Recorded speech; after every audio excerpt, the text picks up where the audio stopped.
to call the meeting to order.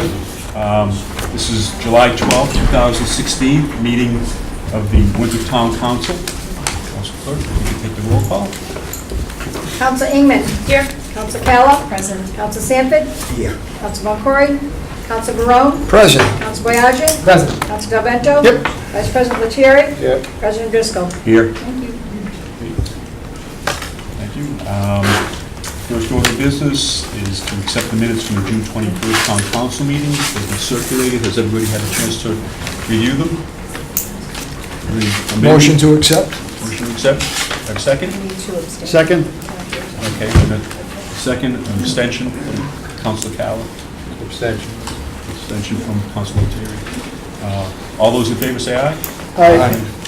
Opposed, no. Okay. Next order of business, the school building committee needs to be reappointed. Even though the school is built and going to be open for business in September, that committee needs to continue its existence. There's probably another year or two, I would think. Maybe a year. At least a year.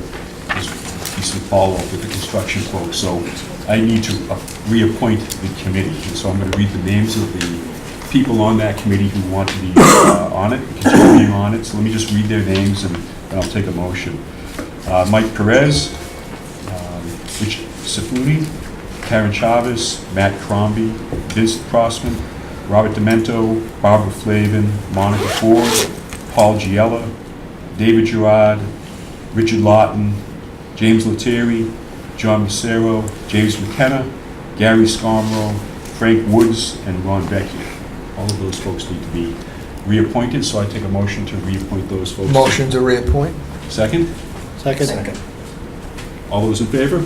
Aye. Opposed? Okay. Next item is correspondence. There has been, we haven't met for, since June 21st, I think was our last meeting, so there's been some correspondence.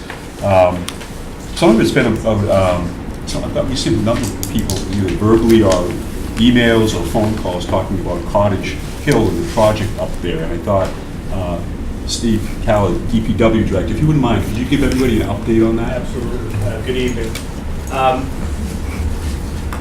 Good news is this major project, major infrastructure project, which effectively opened every road up on that hill for new water main and sewer main and conversion of, removal of all lead services and conversion of services to the new mains, is coming to an end. Key Police Construction will be wrapping up at the end of this week with all of their infrastructure work, and we're scheduled for reclaiming of the remaining roadways that are the upper portion of the hill will be reclaimed on Tuesday and Wednesday of next week, and we'll get that roadway graded and in binder immediately after that. So that will knock down that dust. I want to thank the residents up there for their cooperation, and I understand the frustration that the dry weather has created more dust than normal with the construction that's occurring up there.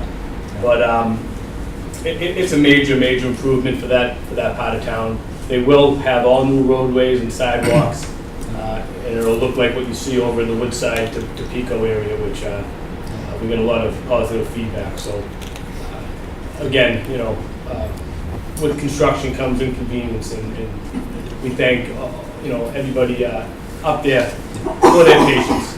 But things will be improving. The conditions of those roadways will be improving in the very near future. So. Great. Thanks to you and your crew. I mean, I know a couple of times I've called you on some things and taken care of things and made it better for people. I've gotten thank you calls from some of those things. So appreciate it from you and your team. Oh, absolutely. Thank you. Yeah. All right. The next section is public comment. Did I skip? I just skipped public comment, I guess. Sorry. Let's do that now. We're here. If anybody in the audience who has anything the public wants to mention, raise. Hearing none. We'll go to the next section of the meeting, which is the town manager's report. Yes, thank you. Because of a matter that has come to my attention this afternoon, that's on your agenda. I thought I'd take it up now in the event that anyone here is of interest in it, which is the Verizon poll petition. I did receive correspondence this afternoon on my email from the attorney representing Verizon, who was asked to speak with me tomorrow about a possible alternative location that they're considering. So I would ask that that matter be certainly continued, as it's mentioned on your agenda. And I'll have more information hopefully tomorrow that I can share at a subsequent meeting to inform the council as to their decision. When we get to that section, we can just continue that to Yeah. the next meeting. Right.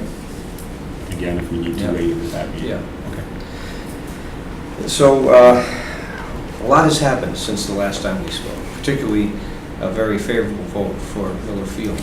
And I have to acknowledge the community for their support and confidence in the town government and in you and your advice to go forward with that project. We are always humbled by a vote like that. You know, we never take that for granted. It's a big ask, and now it's up to us to deliver on that ask. And we started meeting with folks who will be involved in that project. I've had communications now for the past few days with the Attorney General's office, with our attorneys, with MSBA, and it appears that we are confident in going forward with a strategy of issuing a change order for our contractor, Gilbane, as well as Skanska, and keep them on as a new phase in the project. We don't tip the thresholds necessary for a rebidding, given the scale of the original project. So we just meet under the thresholds of having to go automatically to a rebid. So we asked if we could submit a change order, since the mention of the athletic complex was in the original agreement with Skanska and Gilbane, and they agreed that that was appropriate to go ahead and issue a change order. So on the recommendation of the folks on the SBAC committee, as well as John Massaro and others who have been very pleased with the contractor and the way in which the school has turned out, they felt that it was very prudent for us to continue using the same contractor. We've asked the contractor to review the plans and the scope of work and to respond to us as to what they would propose in terms of a budget. And so we'll be in the deliberations over the next few weeks on that.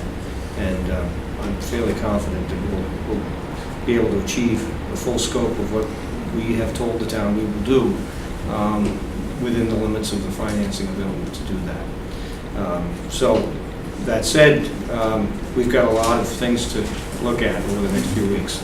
New plans for the parking lot, plans to relocate the tennis courts. Those are in development as we speak. And a sort of a confirmation of all of the things that we've been analyzing will come forward. Our permitting process is quite along in process.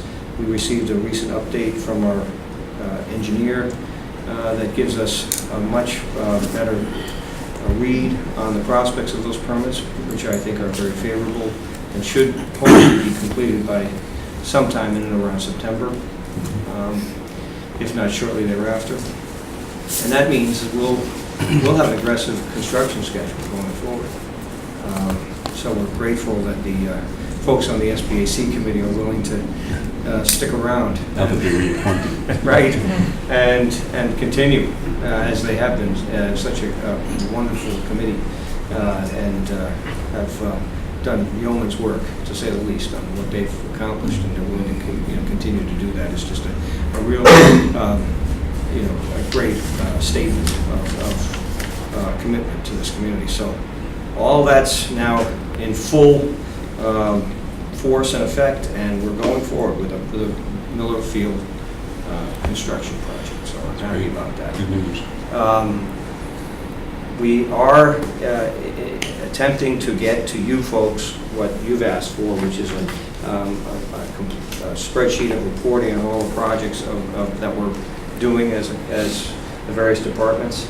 That's coming along nicely. We're shaping it up to be able to get it to you within a couple of weeks.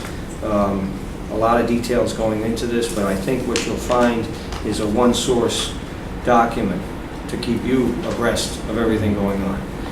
We've got, from my count, well over 50 projects of scale, certainly large and small, but listed nonetheless on this report with all the funding sources, all the detail, quarterly analysis of Schedule 1 tasks, breakdown of financing, and percentage complete. So you'll see a very comprehensive analysis in a one-stop shop. So you can look at this and say, okay, I know what's going on this project or that project. Or, certainly if you don't raise questions, certainly this will give you a reason to give me a call and say, what about this? Which is good.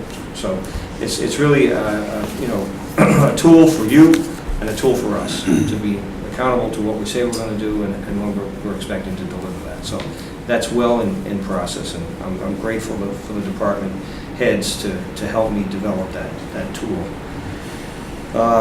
We are in the process of responding to an RFP issued by DCR to enable the town to consider servicing the city of Quincy on our off hours with our ferry. We think this is an opportunity for the town to ensure that we get substantial ridership such that we will achieve our break even or be even better than break even on our pro forma and our business plan as we put it forward. So we are responding. We'll see what happens. We've had meetings with Quincy and with the DCR.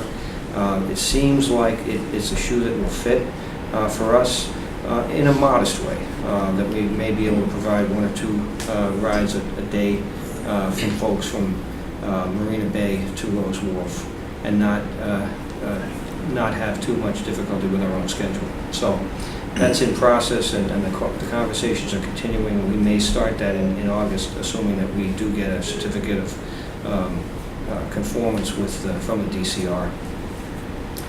We are producing a heat map for our departments, but I wanted to share it with you simply because it's something that we're working on with the Harvard University's Kennedy School of Government. It's a lot of data now is coming together that used to exist in different departments but was never put in a single format that then can produce reporting that tells us things about our neighborhoods, particularly issues that are of concerning, like social issues that we're aware of, hoarding or difficult ownership issues, troubled properties, issues that are very concerning that require public safety responses over and over and over again. It has led us as managers to start talking about how we can encourage a better compliance with certainly the ordinances, as well as our expectations of what is reasonable in terms of responding to some properties that are repeat problems over time. We have a couple of properties listed right now that have had over 50 responses in 1 year, and that's certainly troubling. So we want to think about how we can redirect either the tenants or the owners of those properties in a way that reduces our need to have to do that year in and year out. And that could be anything from certain issues with the property itself, or issues that are going on inside the property that require some social services or other attention. And so we're looking at that as a way to inform ourselves a little bit more using data that helps us to focus our energy and not and to take things a little more further, so we're not repeat responding to situations that just tax our resources. And so that's an interesting project that's going on, and I wanted to share it with the council and see if you had any input. Certainly I'd be interested to get your input, but right now it's really in development with department heads, and it's funny when you start harnessing data, a lot of discussion can come from that. Yes. Do you have like an overview of that kind of process and whatnot that we could take a look at just to get a better understanding of it? Well, we're developing that process now. It's really... Not so much it's- specific to the town, but as far as this type of Yeah, it's right now, this project has been in 5 communities, and we are one of a next level of communities that have received this now, and it's been more matured in a couple of other communities, and so it has led to, I think, providing policy responses that enable department managers, police, fire, inspection services to create some reasonable responses to what they've learned. For example, when you drive by a property and you notice that there's a problem with, a roof, you might not think that there's a problem happening inside the property. But sometimes things are happening inside the property. And so it invites further inquiry. And once you do that further inquiry, you do uncover some situations like we have just this week. An incredible hoarding case that I saw pictures of that I just couldn't believe that someone would live in this state of squalor. And you would never know it. You would never know it, given the person and given how they present themselves. But yet that type of a property that is so encumbered with just a derelict condition that it poses a danger to its abutting properties, not just itself. And we learn more about what's going on in that house. So we can be more effective, frankly, and bring resources there, whether they're assistance with mental health, assistance with sanitary compliance, things of that nature. And so it's a very powerful tool. What we're trying to do is use data to help us be more effective, because let's face it, we can repeat and repeat and repeat and respond. If we don't attack the issue that is really the cause of why those responses are required, we're not really getting at the issue, and we're taxing our resources too much. So it's going to help us in a multitude of ways to be much more effective, and actually, I think, try to address some of these problems. So I wanted to share that with you and tell you that that's developing. We've had a graduate student from Harvard that's been assisting us with that. She'll be here for a couple more weeks. She's helping implement this throughout the departments. We've appointed Michael DeLuiso as the sort of the data guru of it, and he'll be helping quarterbacking that. And really what we hope to do is have that become a consistent tool for us to use each week when we discuss what's going on in the community and how we can be more responsive. I don't know if anyone in the department heads want to talk a little bit about your response to what you've experienced with this project so far. Well, a combination of both the knowledge that the Kennedy School of Government brought to us, we were over at Cambridge, as well as the technology on the police and fire side. Through a IT member of Chelsea, we're able to open the back door of our software systems. And weekly, all of the items that we want to populate this heat map will be extracted automatically. So typical code for medical aid in Winthrop is 321, and we have 321A and 321D being alcohol and drugs, and we have other codes, domestics, those things will all be left out of it. But things that, not always a troubled building as much as a troubled landlord, this will help populate those automatically. So there'll be no input from us other than it will be automatically, it's being set up, and then whether this group meets bi-weekly or weekly, the field will be populated. We can pull up. You can pull it up from, whether you're at the Public Works garage. And they were saying it's not just troubled properties for first responders. If you're somebody that first responders are constantly there, plus you're not paying your water bills, plus you're not paying your taxes, and you're not a Winthrop resident, you're an absentee landlord, which most of these properties are, it will get a little more aggressive. But it's been a great success from our point. I just want to keep you up to date on that. I'm happy to announce that the Board of Health has received a $30,000 grant for 5 years. $30,000 each year for 5 years for combating opioid abuse for the town of Winthrop. So that will certainly go a long way to continue the work that has already been started by our public safety team and our Board of Health to really address locally the scourge of substance abuse. in Who's the town. source of that? That's the DPH. DPH. Public Health, yeah. That also, with some assistance from the DA's office, we got an additional grant of $28,000 from them. So we're really, I think people are acknowledging that Winthrop has a very, boots on the ground kind of approach to dealing with this issue. And we're not just knocking on doors, we're actually much further along than that in terms of inviting and getting real results with the folks that we're talking to about their issues. And I think some folks really see some promise with our program as being potentially duplicative across the Commonwealth. So, Can those funds be used for anything, or well, personnel? Or? yes, it can be used for support of personnel Mhm. as well as resources. Yeah. Great. And I wanted the chief to give us an after-action report on July 4th. July 3rd, how's that? Well, okay. Again, we had a little controversy going into the holiday, being a long weekend. I chose to have the fireworks on the 3rd. I think the fireworks show went off well. I think it took a lot of attention. I wish Council Boncory was here, because he's got an eye on Euro Beach that night. But it took a lot of the action. We had no bonfires. We had no trouble on the beach side, because I think the focus on the 3rd, which is usually a troublesome night for public safety, was all focused on the fireworks. We didn't have to close Point Shirley off. We usually close it at 6 p.m. We closed it at 8 p.m. this year, because all of our neighbors were having their fireworks as well. Chief Delahanty, I think for the whole entire weekend, there was 12 arrests. They weren't all 4th of July related. And I'm not avoiding it. We had a fire, as most people know. We were prepared for it. You didn't see any fire trucks scrambling around town. It looks spectacular. It's a crowd pleaser, the fire. But we had assets there. We were all set up. We established waterway.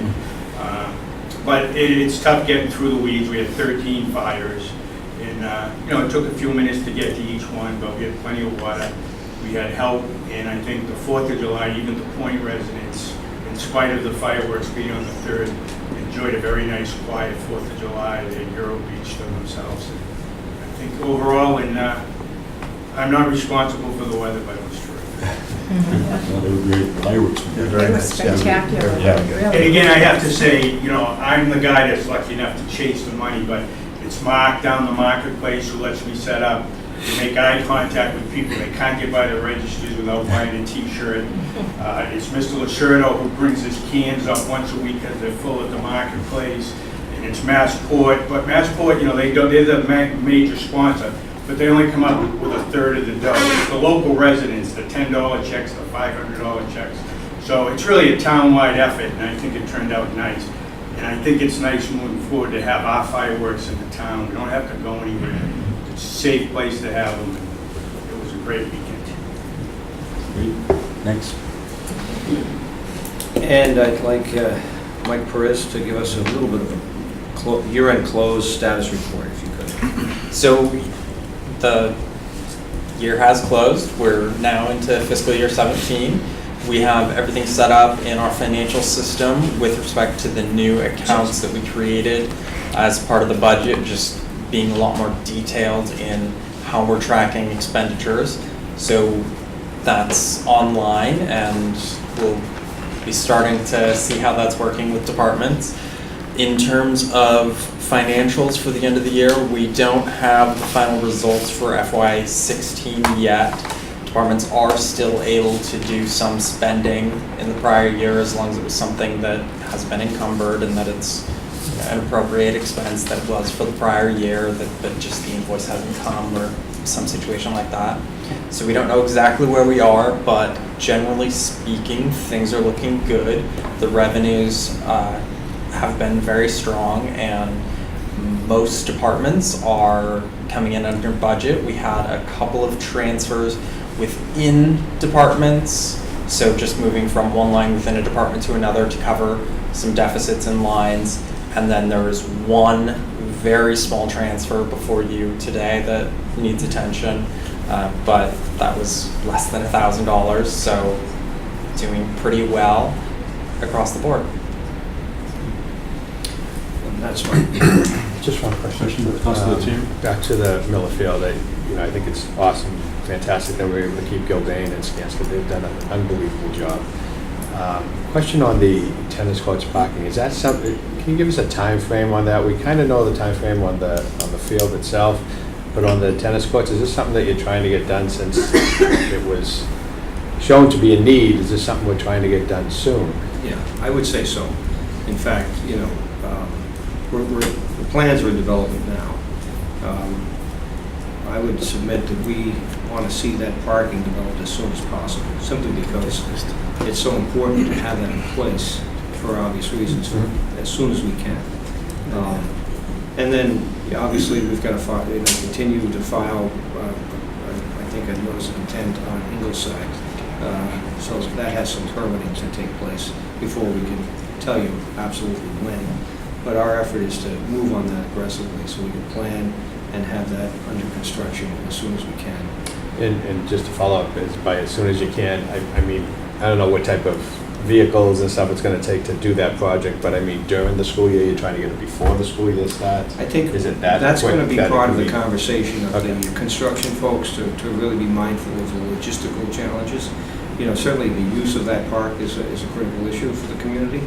And so we don't want to have too much disruption in terms of when the critical use period is, when the recreation in the summertime. I'm talking about the tennis courts itself, for the Yeah. parking itself, to Yeah. get that work done at the new high school. Yeah. In terms of timing with the new high school opening and everything else. is it Well, gonna you know, try to be done prior? we can't make promises right now, but I know that that's going to be top of the agenda for discussion when the committee meets and discusses, how to roll this out.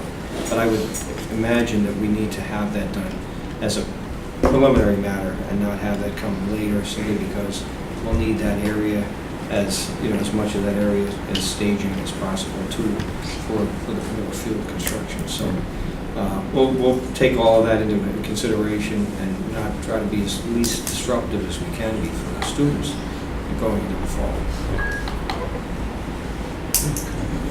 Councilor Ingram? I was just hoping to get a little bit more information on the ferry and discussions about an agreement with Quincy and how, I guess, what the timeframe and what the procedure for that. This is simply a pilot effort.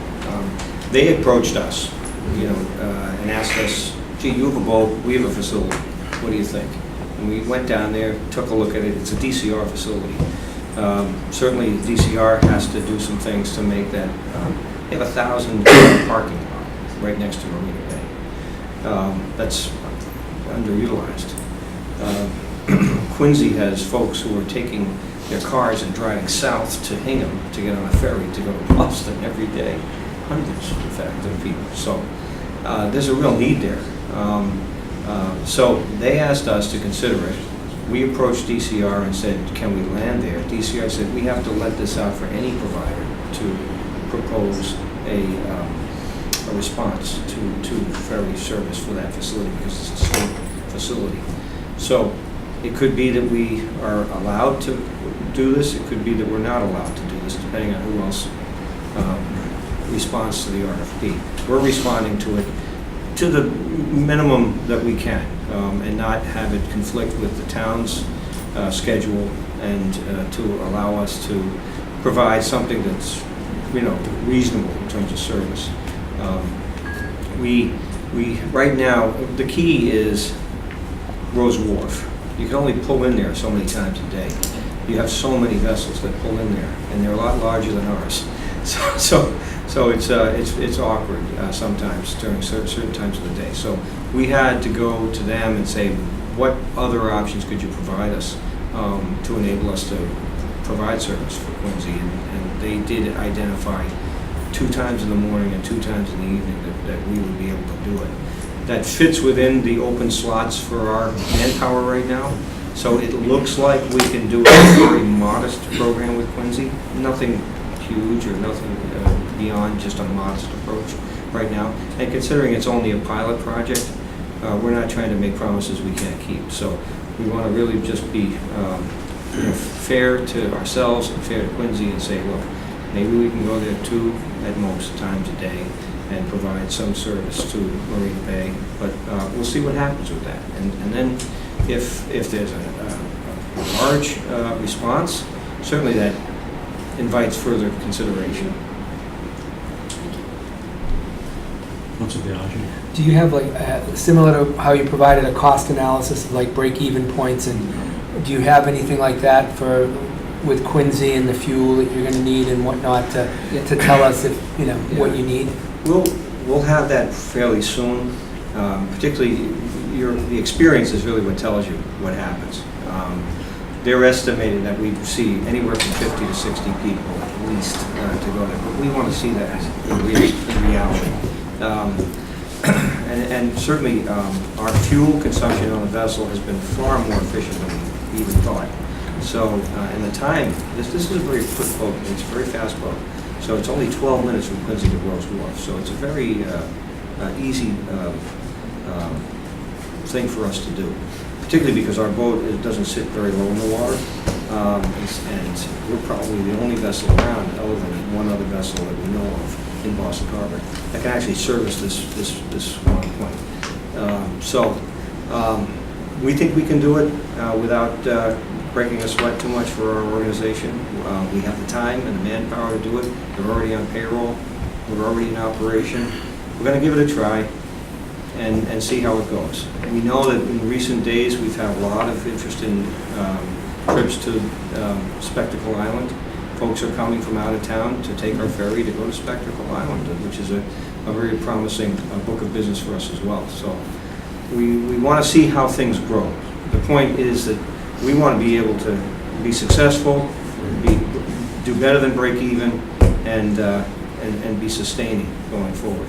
If that means partnering with another community to ensure that that happens, that's something that we're willing to consider to ensure that we have a constant demand for the ferry service. But, you know, again, we're still in a bit of an exploration period on this, Councilor. So we hope to have a better report to you in more detail as we learn from experience. Are there any other questions for the town manager? Okay. Hearing none, we'll jump to old business, which is something, there's one item, we already spoke about that, that's the Verizon pole attachment. We're going to take a motion to continue that till our August 2nd meeting. Motion. Second. All in favor? Aye. Opposed? It's unanimous. Do you have any school coming up there? I keep skipping things tonight. That's okay. I don't. We had a meeting last night and it was only to vote on the warrant.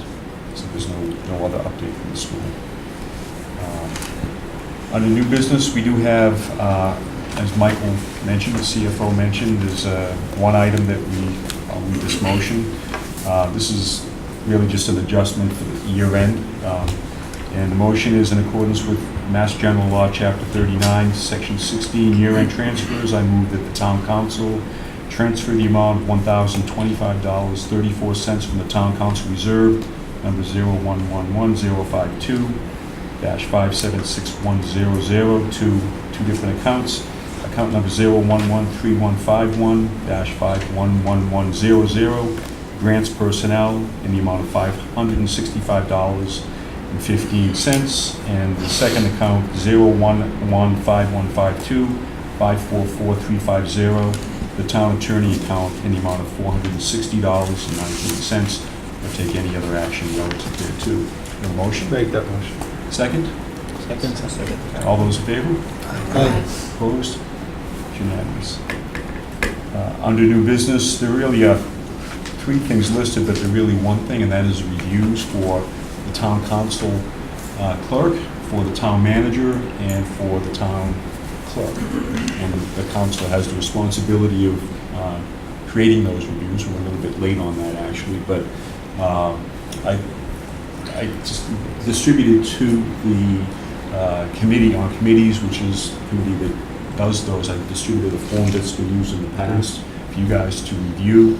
I think it would be appropriate for a meeting to happen with respect to creating those reviews and delivering them. You can tell me if this is a different process, because I've never done this before. Well, that will work. That will work fine. We'll have a meeting scheduled and have it out prior to our next council meeting. Okay.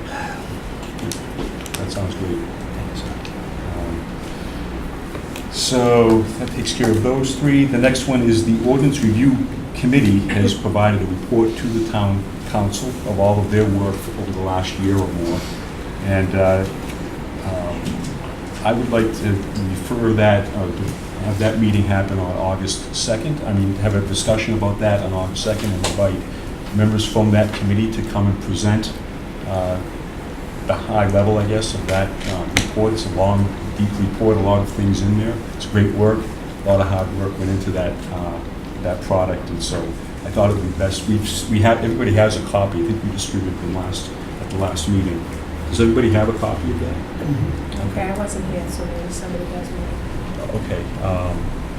Go to electronically. Yeah, if we could get one Yep. for the council of Cal, that'd be great. Mhm. And then at the next meeting, we'll hear a presentation from the committee and go from there. Sounds good. Okay. The next item under new business is 142 Pleasant Street. And basically, I know everybody's aware that there's been some discussion in the town about that property, and there was some discussion about uses of that property that were, of concern to some folks. After that, we had a public hearing, not a public hearing, but a neighborhood hearing that attracted probably 250 people or something like that. And we all, Mr. McKenna, Mr. Sanford, and myself kind of ran that meeting. Thank you for setting that up. Council Sanford set that meeting up. Anyways, we, after that meeting, asked the town manager to initiate some discussions with the owners of that property and their representatives, and that occurred. And so, as a result of that conversation, the owners of that property have resubmitted a request for SDOD status of zone on that property from the zoning perspective. So I'm going to read the letter that was written by their attorney, James Cipolletta. And the letter was, dear Council President Biscoe, submitted herewith is the petition of Louis Roberto and Rita Roberto, trustees of the 142 Pleasant Street Realty Trust, to amend the Winthrop zoning ordinance and the Winthrop zoning map to include the property described in the Special Development Overlay District. Please please process this petition in the manner prescribed in the ordinance. Should you have any questions, please feel free to contact me, James Cipolletta. So we received this on, I think, last Thursday or Friday. Under the bylaws of the town, we have 14 days to refer this request, this application, to the planning board, which I'd like to do this evening. I've reached out to some of the members of the planning board and suggested that we have a joint public hearing. The next requirement after referring this to the planning board is to have a public meeting. We could have our own public meeting, and the planning board could have their own public meeting, but we thought it would be good to have one public hearing, and so we're going to set that up. The planning board is in agreement with that. I've got some emails from individual members about that. So we're planning to do that August 2nd. It'll be, we're going to move the meeting location to the senior center because we would anticipate a large crowd to come to that to speak. And that will be our process. After that process, the planning board then needs to consider the matter and then come back and take a vote on the matter and make a recommendation to the council. After they do that, then the council has a short time period to make its own decision, have its own discussion, and make a recommendation, take a vote on the SDOD. So if all went well, we might be able to actually have the planning board, if they were able to make a decision and make a recommendation at their August 8th meeting, and our next meeting would be August 16th. That would be the best that we could do in terms of the timing of this. And I'd like to try to shoot for that. So that's what's been going on, that's where we're at, and tonight's, the only action step is to refer this to the planning board. Motion to refer the request from the Roberto family to the planning board. Second. Is there any discussion? I guess, how were the discussions with the family? How are they? The discussion, yeah, the discussions were good. I mean, they're good people. They absolutely intend no harm for Winthrop, they're investors, and so we talked about that location as an asset of theirs, and, I think they've been trying to get something done on that property for some time. The town has pushed back on them, and they were, I think, they were pretty set to move on, and so we had a conversation with them, and as a result of that conversation, and they're going through this process again. At that meeting, it was a good conversation, cordial. Councilor Sanford was there, Mr. McKenna was there, as well as some of the members of the family and their representatives. And so it was a good conversation. I don't know if Councilor Sanford? No, that's pretty much it. I'm glad they were willing to come back to the table and at least present it again. What it ends up, happening at the council level, planning board level will be determined. But I was happy at least that Mr. McKenna was able to get them back to the table and have some dialogue. So that was an important first step. Are there any other comments or questions? Hearing none, it's been motioned, seconded. All in favor? Aye. Opposed? It's unanimous. Do you need a second motion to request the planning board to join these? Do we need a motion to request planning board meeting? Yeah. Okay. I make a motion that we request the planning board to meet with us at a joint meeting on August 2nd. August 2nd. Second? Second. Yeah. Any discussion? All those in favor? Aye. Aye. Opposed? It's unanimous. Thanks. Thank you. Okay. Back to the meeting, second public comment. I don't know if there are any comments from the audience. Okay. That's it. No, speak now. That gets us to the end of the meeting. We have some public relations announcements. We have July 16th is the Family Day at the beach at Yarrow Beach from 10 a.m. to 4 p.m. August 20th is the Classic Car Show at Ingleside Park. I don't know if there are any other events people want to bring up.